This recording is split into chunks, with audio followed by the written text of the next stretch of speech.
A inveja é o mais dissimulado dos sentimentos humanos. Não só por ser o mais desprezível, mas porque se compõe, em essência, de um conflito insolúvel entre a aversão a si mesmo e o anseio de autovalorização. De tal modo que a alma dividida fala para fora com a voz do orgulho e para dentro com a do desprezo, não logrando jamais aquela unidade de intenção e de tom que evidencia a sinceridade. Então notem vocês, meus queridos e estimados alunos, que segundo essa definição, essa descrição aqui, feita pelo professor da palavra inveja, a inveja é um sentimento muito intrauterino, ou seja, é uma briga de você com você mesmo. Seja porque você não reconhece, não assume suas próprias habilidades, ou porque aquelas habilidades e competências que você vê no outro acabam lhe despertando essa chamada inveja. Agora, claro,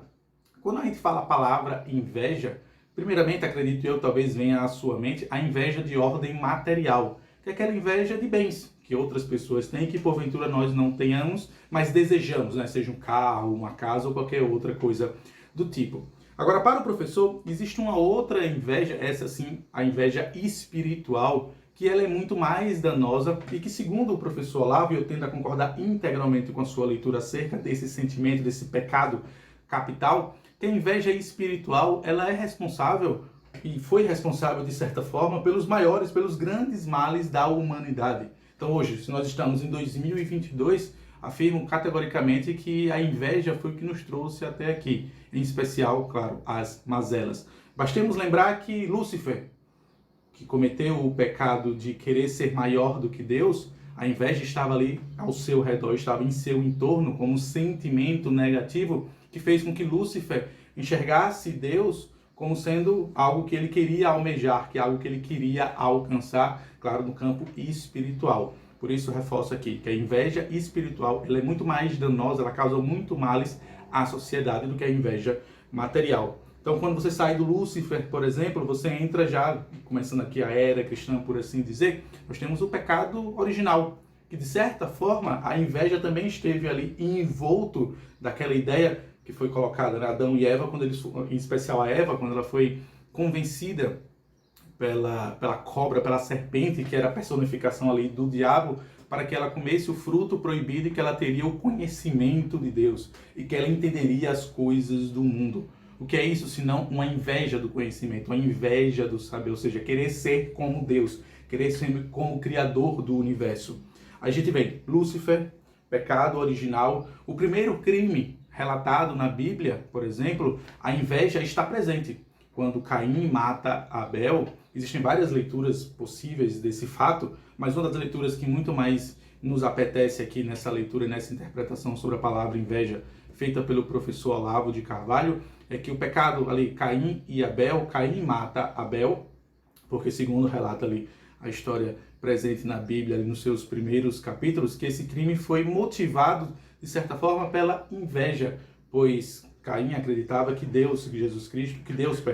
ele amava muito mais o seu irmão do que a ele próprio. Então, motivado por esse sentimento negativo, corrosivo da inveja, ele vai e assassina o próprio irmão. Quando a gente sai um pouco da esfera teológica, da esfera bíblica do cristianismo, a gente vai, por exemplo, ali para Sócrates, Platão, filosofia greco-romana, a gente tem na apologia de Sócrates a inveja também como sentimento da mola, sentimento propulsor do assassinato do próprio Sócrates, ali relatado por Platão nesse livro, A Apologia de Sócrates. Quando você lê o livro, você descobre que Sócrates foi denunciado às autoridades públicas por pessoas que tinham inveja do seu destaque, da sua influência na sociedade. E a gente poderia passar aqui horas e horas trazendo outros exemplos, seja da literatura bíblica, seja da literatura universal ocidental, e me vem na memória também, claro, a Divina Comédia, do Dante Alighieri, que relata ali o caminhar, digamos assim, narra, né, essa jornada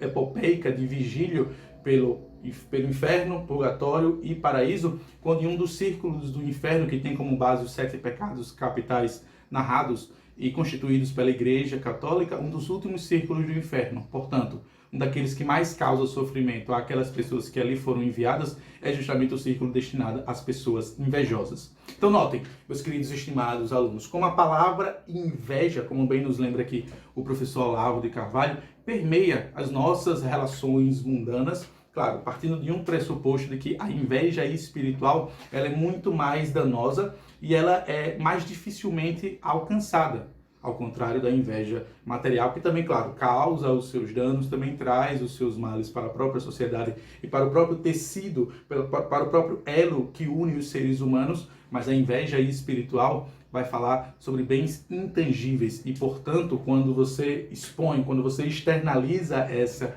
sua inveja no âmbito espiritual, os danos causados para a sociedade são irreparáveis, são, assim, numa magnitude infinitamente maior do que aquela que é levado em consideração, por exemplo, quando a gente há de se falar sobre a inveja material. É claro que